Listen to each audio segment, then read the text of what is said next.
ಉಸ್ತುವಾರಿಯಾಗಿ ಅಶೋಕ್ ಇದ್ರು ಮೊದಲು ಬೆಂಗಳೂರು ಗ್ರಾಮಾಂತರ, ಈಗ ಅವ್ರನ್ನ ಬದಲಾಯಿಸಿ ಅಶ್ವಥ್ ನಾರಾಯಣ ಅವರಿಗೆ ಕೊಟ್ಟಿರ್ತಕ್ಕಂಥದ್ದು, ಇದು ಯಾವುದರ ಸಂದೇಶ ಅಂತ ಪರಿಣಾಮ ಬೀರುತ್ತೆ ಸರ್ ಏನಾದರೂ ತಮ್ಮ ಫಲಿತಾಂಶದ ಮೇಲೆ? ಉಸ್ತುವಾರಿಗಿನ್ನ ನಡೀತಾ ಇರೋದು ಚುನಾವಣೆ ಮೋದಿ ವರ್ಸಸ್ ಅದರ್ಸ್. ಇದು ಏನಿದ್ರು ಮೋದಿ ಹೆಸರಿನಲ್ಲಿ ಎಲ್ಲರೂ ಕೂಡ ಮತವನ್ನು ಕೇಳ್ತಾ ಇದ್ದಾರೆ.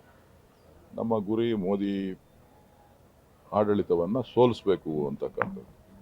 ಆ ನಿಟ್ಟಿನಲ್ಲಿ ನಾವು ಕೆಲಸ ಮಾಡ್ತಾ ಇದ್ದೇವೆ ಹೊರತು ಇಲ್ಲಿ ಯಾರು ಉಸ್ತುವಾರಿ ಇದ್ದಾರೆ, ಯಾರು ಕ್ಯಾಂಡಿಡೇಟ್ ಇದ್ದಾರೆ, ಕ್ಯಾಂಡಿಡೇಟು ನನಗೆ ಓಟ್ ಹಾಕಿ ಅಂತ ಎಲ್ಲೂ ಕೇಳಲ್ಲ, ಎಲ್ಲರೂ ಮೋದಿಗೆ ಓಟ್ ಹಾಕಿ ಅಂತ ಕೇಳ್ತಾರೆ.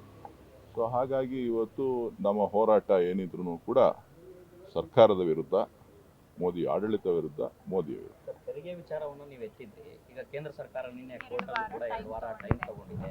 ನಿರ್ಮಲಾ ಸೀತಾರಾಮನ್ ಅವರು ಚುನಾವಣಾ ಆಯೋಗದಿಂದ ನಮಗೆ ಕೊಡ್ಲಿಕ್ಕೆ ಆಗಿಲ್ಲ ಅನ್ನೋಂಥ ಒಂದು ವಿಚಾರವನ್ನು ಹೇಳಿದ್ದಾರೆ. ಅದು ನಿರ್ಮಲಾ ಸೀತಾರಾಮನ್ ಅವರ ಕುಂಟು ನೆಪ. ಬಿಜೆಪಿಯವರು ಪ್ರತಿಯೊಂದು ಸಂದರ್ಭದಲ್ಲೂ ಕೂಡ ಬೇರೆ ಬೇರೆ ರೀತಿ ತಿರ್ಸ್ತಾರೆ ಅನ್ನೋದಕ್ಕೆ ಇದು ಕೂಡ ಸಾಕ್ಷಿ. ನಾವು ನಮ್ಮ ಅಕ್ಟೋಬರ್ ಮುಂಚಿತವಾಗಿ ನಮ್ಮ ಪ್ರಸ್ತಾವನೆಯನ್ನು ನಾವು ಕಳಿಸಿದ್ದೇವೆ.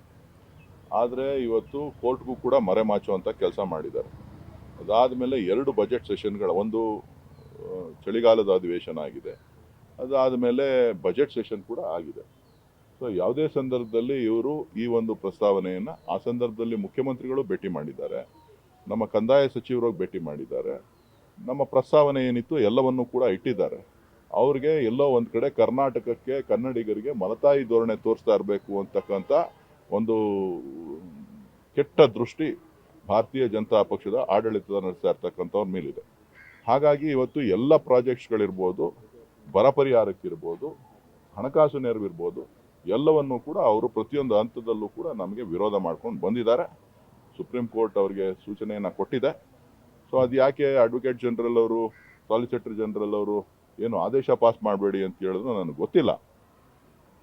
ಬಹುಶಃ ಒಕ್ಕೂಟ ವ್ಯವಸ್ಥೆ ಇವತ್ತು ಹಾಳಾಗಲಿಕ್ಕೆ ಕೇಂದ್ರ ಸರ್ಕಾರದ ಮಲತಾಯಿ ಧೋರಣೆ ಮತ್ತು ತಾರತಮ್ಯಗಳು ಕಾರಣ ಅಂತಕ್ಕಂಥದ್ದನ್ನು ನಾನು ಹೇಳಲಿಕ್ಕೆ ಬಯಸ್ತೇನೆ.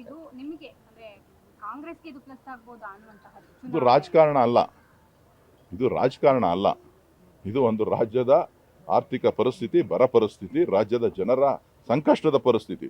ಈ ಸಂಕಷ್ಟದ ವಿಚಾರವಾಗಿ ಚರ್ಚೆ ಮಾಡಬೇಕೆ ಹೊರತು ರಾಜಕಾರಣ ಇದರಲ್ಲಿ ಇಲ್ಲ. ರಾಜಕಾರಣ ಮಾಡ್ತಾ ಇರ್ತಕ್ಕಂಥವ್ರು ಭಾರತೀಯ ಜನತಾ ಪಕ್ಷದವರು.